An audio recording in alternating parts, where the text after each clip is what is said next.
Class 5 lesson 13 knowing our environment. इस chapter में हमने इन्वायरमेंट के बारे में देख लिया, एबायोटिक बायोटिक इन्वायरमेंट देख लिया, प्रोड्यूसर कंज्यूमर डिकम्पोजर ये भी देख लिया, और साथ ही साथ ये भी हमने देख लिया कि एबायोटिक और बायोटिक कंपोनेंट जो होते हैं हमारे इन्वायरमेंट के वो एक दूसरे से किस तरह से रिलेटिव होते हैं, मतलब एक दूसरे पर किस तरीके से डिपेंड होके एक दूसरे में रिलेशन रखते हैं।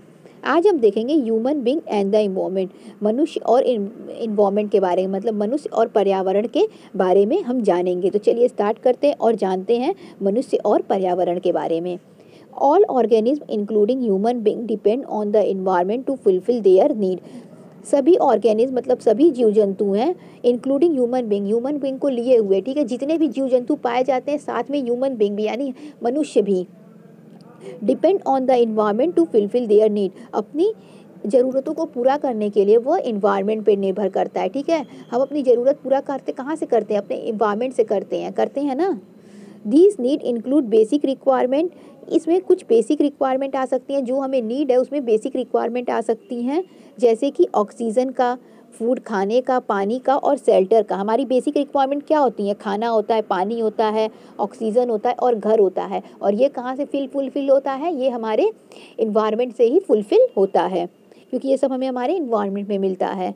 Apart from these other needs like medicine ETC और ऑल्सो फुलफिल्ड बाई इट, इसके अलावा भी कुछ और नीड्स हैं हमारी, जैसे दवाइयाँ, वो भी हमें कहाँ से मिलती हैं, हमारे इन्वायरमेंट से ही मिलती हैं। Since all our need big और small are met by the environment, तो हमारी सभी ज़रूरतें चाहे वो बड़ी हो या छोटी हो वो हमें कहाँ से मिलती हैं, हमारे इन्वायरमेंट से पूरी होती हैं। A healthy environment is absolutely necessary for our well being, तो इसलिए हमारा इन्वायरमेंट का हेल्दी होना बहुत ज़रूरी है, ठीक है। तो अगर हमारा इन्वायरमेंट हेल्दी रहेगा तो हम भी हेल्दी रहेंगे, तो इस तरह क्योंकि हमारी सारी ज़रूरतें हमारी इन्वायरमेंट में पूरी होती हैं, और यदि हमारा इन्वायरमेंट स्वस्थ रहेगा, अच्छा रहेगा, साफ़ सुथरा रहेगा तो हम भी सही रहेंगे, ठीक है, स्वस्थ रहेंगे। However, man has always tried to bring changes in it to suit its convenience. यहाँ मनुष्य क्या करता है, हमेशा कोशिश करता है अपने हिसाब से चीज़ों को चेंज करने में, ठीक है, अपने कन्वीनियंस के हिसाब से चीज़ों को सेट करने में, ठीक है, वो हमेशा लगा रहता है, कोशिश करता है, ठीक है। Due to this he is continuously disregarding the quality of the environment which is ultimately effective him only. इस वजह से क्या होता है, वह लगातार इन्वायरमेंट के साथ छेड़छाड़ करता रहता है, जिससे क्या होता है कि जो इन्वायरमेंट की क्वालिटी है वह धीरे धीरे गिरने लगती है, मतलब हमारे इन्वायरमेंट को वह खराब करने लगता है, इस कारण से मनुष्य, ठीक है। फॉर एग्जाम्पल, जैसे कि एग्जाम्पल दिया हुआ है, एग्जाम्पल से इस बात को आप अच्छे से समझ सकते हैं कि आदमी अपनी कन्वीनियंस के हिसाब से चीज़ों को चेंज करता है, अपनी सुविधा के अनुसार से चीज़ों को चेंज करता है, उनको अपने हिसाब से रखता है, ठीक है। और इसकी वजह से क्या होता है कि कभी कभी हमारे इन्वायरमेंट के लिए यह अच्छा नहीं होता है और हमारे इन्वायरमेंट को इससे नुकसान पहुँचता है और फिर वह नुकसान हमको भी पहुँचता है। तो आप इसको एक एग्जाम्पल से समझ सकते हैं। तो चलिए देखते हैं क्या एग्जाम्पल दिया है। Due to excessive deforestation for various purpose like building, housing, industries, making road et cetera. देखिए, एक्सेसिव डिफॉरेस्टेशन का मतलब क्या हो गया कि पेड़ों का बहुत ज़्यादा काटना हमारे अलग अलग पर्पस के लिए, जैसे घर बनाने के लिए काटना हो, इंडस्ट्री बनाने के लिए काटना हो या रोड बनाने के लिए काटना हो, ठीक है, इन सभी चीज़ों के लिए पेड़ों का काटना।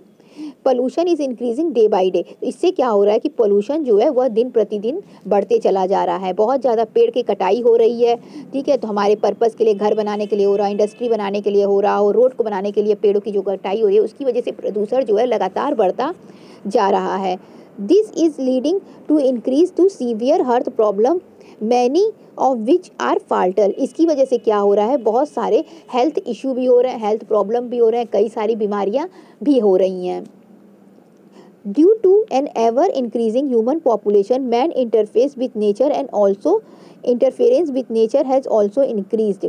इसकी वजह से क्या हो रहा है, लगातार ह्यूमन पॉपुलेशन की वजह से, due to ever increasing human population लगातार बढ़ने की वजह से, यानी जनसंख्या की लगातार वृद्धि होने की वजह से, man's interference with nature has also increase. तो आदमी का नेचर के साथ इंटरफेरेंस करना यानी नेचर के साथ खिलवाड़ करना भी बढ़ता जा रहा है। जिस तरह से जनसंख्या बढ़ रही है। जनसंख्या अगर बढ़ती है तो सबको घर चाहिए, तो घर चाहिए तो क्या होगा, पेड़ की कटाई होगी, पेड़ की कटाई होगी तो फिर क्या होगा, इन्वायरमेंट डर्टी होगा, है ना। तो इस तरीके से इंटरफेरेंस लगातार क्या होते जा रहा है, नेचर के साथ बढ़ता जा रहा है, जिस तरीके से जनसंख्या बढ़ रही है। Some of the human activities which are including the quality of environment are as follows. यहाँ पे कुछ ह्यूमन एक्टिविटीज़ दिया हुआ है, ठीक है, जो कि क्या कर रहा है, इन्वायरमेंट की क्वालिटी को लगातार रिड्यूस करता जा रहा है, गिराते जा रहा है। यानी जो हमारा इन्वायरमेंट था उसकी क्वालिटी जो थी, जो अच्छाई थी, वो धीरे धीरे गिरती चली जा रही है। उसमें कुछ ह्यूमन एक्टिविटीज़ दिया है, उसको अब हम देखेंगे कि वो कौन कौन सी एक्टिविटीज़ है जिसकी वजह से हमारे इन्वायरमेंट की क्वालिटी गिरती जा रही है, हमारा इन्वायरमेंट दिन प्रतिदिन गंदा होता जा रहा है, ठीक है। तो सबसे पहले दिया है डिफॉरेस्टेशन। तो डिफॉरेस्टेशन हम देख लेते हैं। As discussed earlier, excessive deforestation is done to clear land for building houses and factories for agriculture et cetera. जैसा कि हमने पहले ही डिस्कस किया है कि बहुत ज़्यादा पेड़ों की कटाई के वजह से, ठीक है, बहुत ज़्यादा पेड़ों का कटाई किया जा रहा है बिल्डिंग बनाने के लिए, घर बनाने के लिए, फैक्ट्री बनाने के लिए, फिर एग्रीकल्चर के लिए, ठीक है। पेड़ों की कटाई बहुत ज़्यादा की जा रही है, मतलब ज़मीन को साफ कर दिया जा रहा है। Due to this an imbalance is created in nature. इसकी वजह से क्या हो रहा है कि हमारे नेचर में, हमारे प्रकृति में बैलेंस बिगड़ रहा है, वहाँ पे बैलेंस संतुलन खराब हो रहा है। This imbalance lead to frequent flood. इस असंतुलन की वजह से बाढ़ लगातार आ रहा है, सॉइल इरोजन हो रहा है, मिट्टी खिसक जा रही है।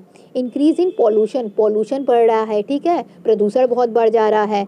Reduction in fertility of land, साथ ही साथ जो ज़मीन का उपजाऊपन है वो भी समाप्त हो जा रहा है। एंड मैनी मोर प्रॉब्लम, और इसकी वजह से बहुत प्रॉब्लम, यानी पेड़ों की कटाई हम जिस भी पर्पज़ से कर रहे हो, चाहे वो घर बनाने के लिए कर रहे हो, बिल्डिंग बनाने के लिए कर रहे हो, ठीक है, फैक्ट्रियाँ लगाने के लिए कर रहे हो, किसी भी पर्पज़ से कर रहे हो, लेकिन ज़्यादा पेड़ों की कटाई से क्या हो रहा है, बहुत सारी प्रॉब्लम हो रही है, क्योंकि नेचर के साथ हमारा बैलेंस बिगड़ जा रहा है। इसकी वजह से जो बाढ़ आना होता है, ठीक है, या फिर ज़मीन का उपजाऊपन समाप्त होना होता है, ठीक है, और सॉइल इरोजन होता है, मिट्टी का बह जाना होता है, ये सभी चीज़ें लगातार बढ़ रही है। और ये सभी चीज़ों की वजह से क्या हो रहा है कि हमारा इन्वायरमेंट जो है वह गंदा होते चला जा रहा है, डर्टी होते चला जा रहा है, क्योंकि उसका बैलेंस बिगड़ जा रहा है। तो इस तरीके से हमने देख लिया डिफॉरेस्टेशन। इसके बाद है इंडस्ट्रियलाइजेशन, मतलब इंडस्ट्रियों का बढ़ना और इंक्रीजिंग नंबर ऑफ व्हीकल्स, यानी गाड़ी मोटरों का बढ़ना, ये भी एक कारण है प्रदूषण का। तो इसके बारे में हम नेक्स्ट वीडियो में कवर करेंगे। तो आज के लिए बस इतना ही। Thank you.